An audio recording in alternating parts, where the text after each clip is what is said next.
everyone! Today we're gonna look at X-Men The Last Stand and Captain Logan's review of the film. X-Men The Last Stand is an outstanding film and better than the first film, although not as good as the second film in the X-Men series. It is a middle film in a fantastic series, and so as a result automatically fantastic. It is certainly not one of the least films of the series, and it is immensely underrated, and this is the first truly underrated film I'm gonna defend. And there will be many more, because I think people are often far too critical and subjective about many great films, especially films that were box office hits and not panned, but just had like 1/3 or 40% of their audience hate on it. Those I often love, so my reviews will defend these films, and I will review the most prominent, popular, hateful critics of these films. And I will not get hated for it, because I've got OCD and Tourette, and if you judge me for being different, I will take you to court for discrimination. And I know what you're thinking. You're right-winged, aren't you, against discrimination laws? Well, yeah, you naive idiot. But we're all hypocrites. I mean, we are right-winged. We gladly support taxing the rich when we lose our wealth. Just read the right-winged membership card.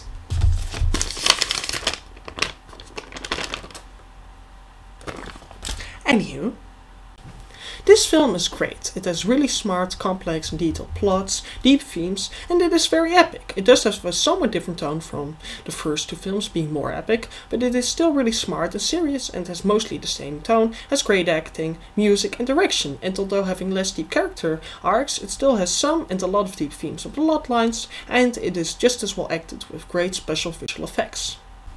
And Captain Logan is far too critical of it, and although I respect his opinion and think he's a great critic, I think he is very unfair in this review, and too subjective, which he also was in a debate I had with him.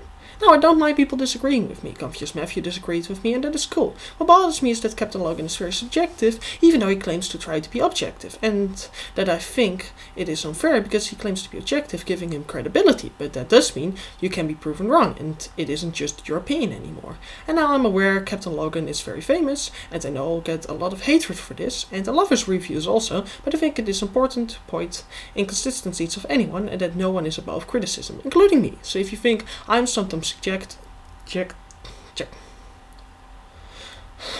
not gonna do that joke again. Subjective or inconsistent, I highly encourage you to question me. And I want to clarify, it isn't the fact Captain Logan disagrees with me, because I posted a couple of comments on Confused Matthew's channel and he disagreed with me, but he had counter-arguments making him objective. And then it is cool. And I want to repeat, I do love his reviews. However, for criticizing this great film, he will have to pay. He needs to be Wolverine's training dummy, and not for fighting. Yeah. Wonderful.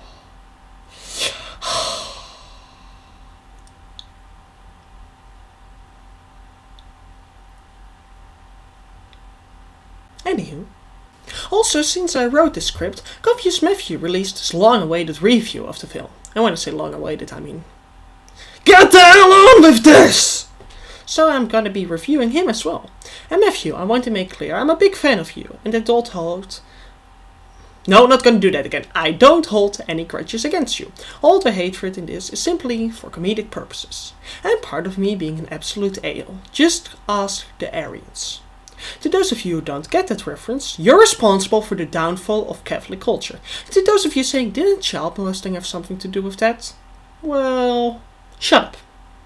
Also, I will be rebuting Filmmaster Adam and the Blockbuster Busters criticisms, and I'm subscribed to both, and insults aimed at them are also purely for comedic purposes, though the Blockbuster Buster once did.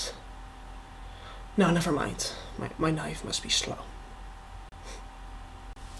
First, to comment on the production. After the immense success of X2, Fox commissioned a sequel while at the same time starting development on a prequel spin-off, which was planned to be the brilliant, magnificent, great X-Men Origins Wolverine. Did I already mention it was brilliant? Also at the same time the development was started on another prequel spin-off, X-Men Origins Magneto.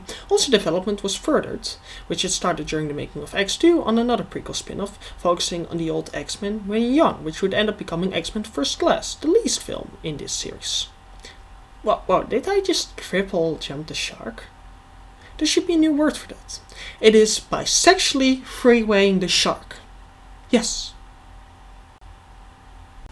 Bryan Singer left to work on Superman Returns for Warner Bros., along with screenwriter Dan Harris and Michael Dougherty, and composer and editor John Ottman, so they lost many of the great workers of the first two films, making for an inconsistent production. They eventually did, however, get a new director, Brett Ratner, who really felt inspired for the film, and they did get Zach Penn back as co-writer, as co-story writer and co-screenwriter, and did get Lauren Schuler and Dorner and Stan Lee back as producers, and Avi Arad, who creates consistency on all big Marvel films, they got back as well, once again as producers, so they still had a lot of the same talents also. They also got the cast and crew back, and some of the actors were allowed to improvise and to have involvement in development, Hugh Jackman being allowed to approve of the director, approving Brett Ratner, and Halle Berry demanding a bigger role for Storm, as in the comics.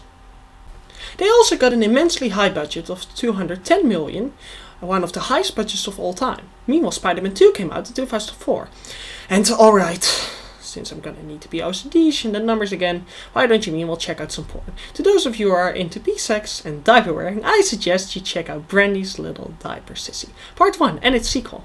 Oh yes, it really exists. But so Spider-Man 2 in 2004 has grossed $783,766,341 on a $200 million budget, being a huge blockbuster. And got universal critical acclaim, getting 93% on Rotten Tomatoes and 7.5 on IMDb, and great audience reactions, getting 81% on Rotten Tomatoes, thus audience ratings, got fan acclaim, a perfect reputation, and immense cultural impact, and completely forever making the superhero genre huge. And then Blade Trinity came out later in 2004, grossing $128,905,366 on a $65 million budget, being very successful, but grossing over $2 million less than the first film, which grossed $131,183,530 and $26 million less than the second film, which grossed $155,010,032. And did get negative reviews, getting 26% on Rotten Tomatoes and 5.8 on IMDb, but did do well with audiences, getting 70% on Rotten Tomatoes, sus audience ratings, and got mixed positive fan reviews, a mixed reputation, and no cultural impact, showing superhero prequels could be very successful, but still flawedly so, and a bit less so, but still showing that superhero prequels didn't have to be total disasters and could certainly do all around well. And so the brilliant and underrated Blade Trinity actually did a bomb. Blockbuster Buster. You were wrong. Wow, I'm making so many enemies. I think I'm like the Byzantine Empire. And to those not getting that reference either, well, I'm gonna give you a typical Byzantine dethronement punishment. Wait, you're not getting that reference either? Oh, god damn it! I'm getting quite depressed here.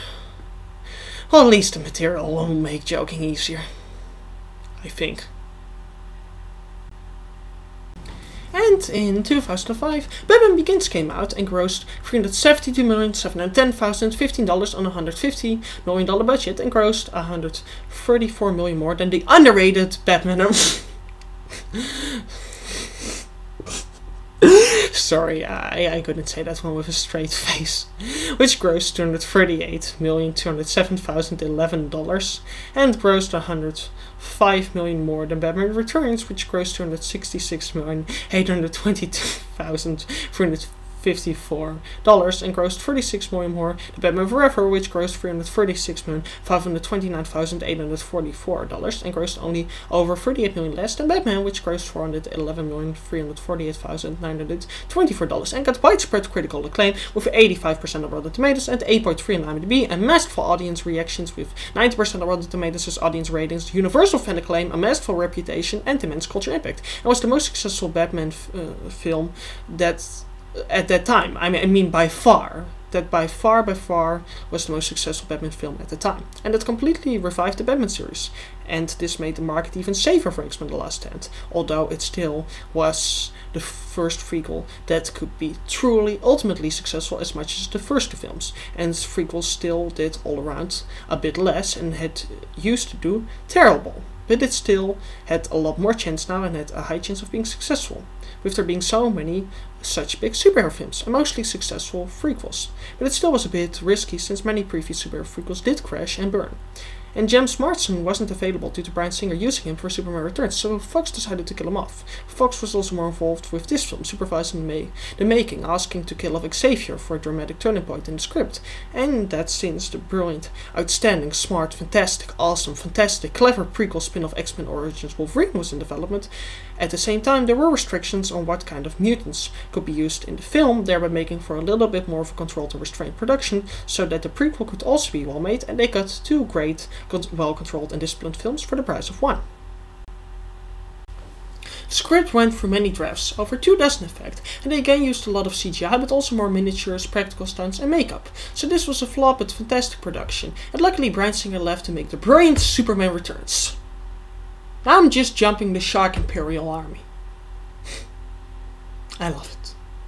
I don't care. I love it.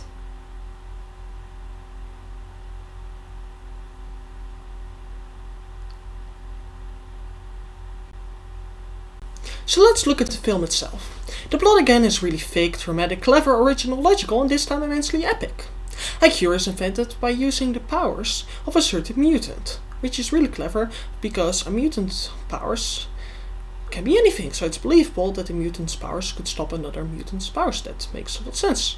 Because, yeah, it can be anything, and Matthew suggests it would cancel itself out, but often destructive powers don't affect themselves. Just as my immune system attacks a lot of bacteria, except those of mine. In most cases. Our father with a mutant son develops the cure, which I thought was brilliant, showing him trying to help the mutants, and his son was still seeing it as a disease, seeing being different as a disease, but not automatically hating people for it, still seeing them as human beings. That's really believable, as nice or strict, religious people often see differences as diseases, but don't feel as though this makes people evil. It simply makes them feel sad for them. And it is really original that people now accept mutants, not seeing them as evil, but still seeing them as a problem and wanting a solution, showing a very human combination of fear and selfishness and caringness and selflessness. This is fresh for the series, and it is very believable, similar to how modern, but still somewhat fundamentalist parents, Christians, react to homosexuality. That is how I even reacted to my son being against prosecuting these Orthodox. He was still my son. My daughter, on the end, that was a different story.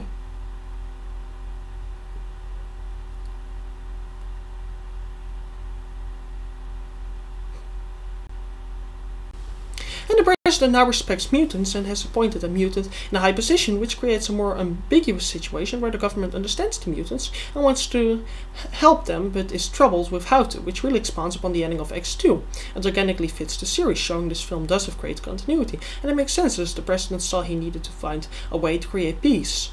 And he now became friends with Beast and appointed him in a high position and wanted him to help him find a peaceful solution. And Beast, as a mutant who is very wise, knows how to, as he understands both sides, as he is also a politician working with a lot of humans.